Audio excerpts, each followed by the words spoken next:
Sometimes you want to multiply a number by itself a certain number of times. Could be a lot, could be many times, could be a few times. But we want to come up with a notation that allows us to do this efficiently and effectively. An expression like 4 to the x is called a power. The exponent 6 represents the number of times the base 4 is used as a factor. So in this case, the base is 4 and the exponent is 6, which means that you are multiplying 4 by itself 6 times.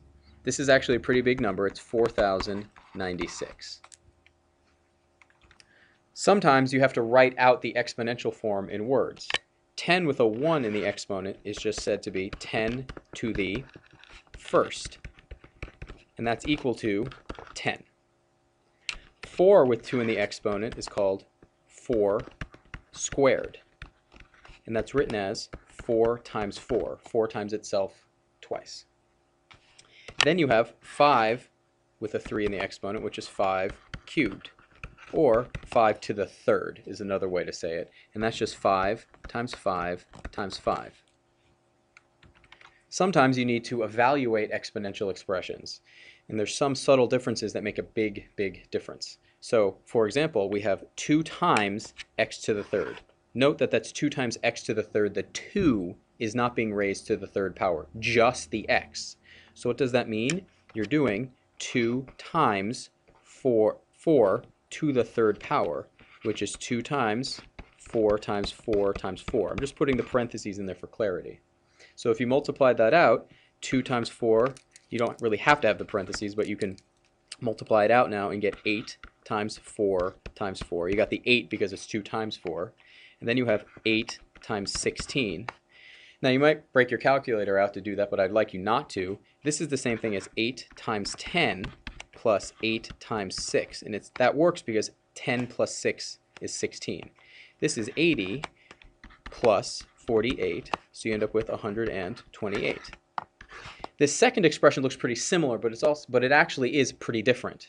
This is 2x to the third. Notice the 2 and the x are being raised to the third power. You can do what's inside the parentheses first. So we have 2 times 4 to the third.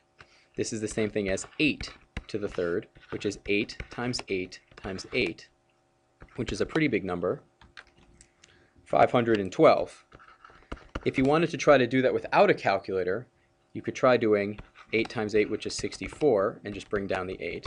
And then you might think you're stuck, but that's the same thing as 660 times 8 plus 4 times 8, which is going to be equal to 480 plus 32, which is in fact 512. So there's a couple paths you can take. I wouldn't hold it against you if you want to do 8 times 8 times 8 on your calculator. But sometimes you won't have your calculator, so it's good to know this method right here.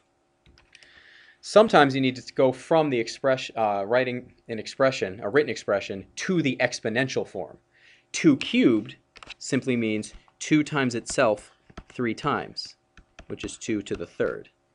P squared simply means p times p, or p with a 2. 9 to the y-th power, you can't really write out the y-th power because you don't know how many that is, but you can say that it's the number 9 all the way to the y power. What about b to the 8th? B to the 8th.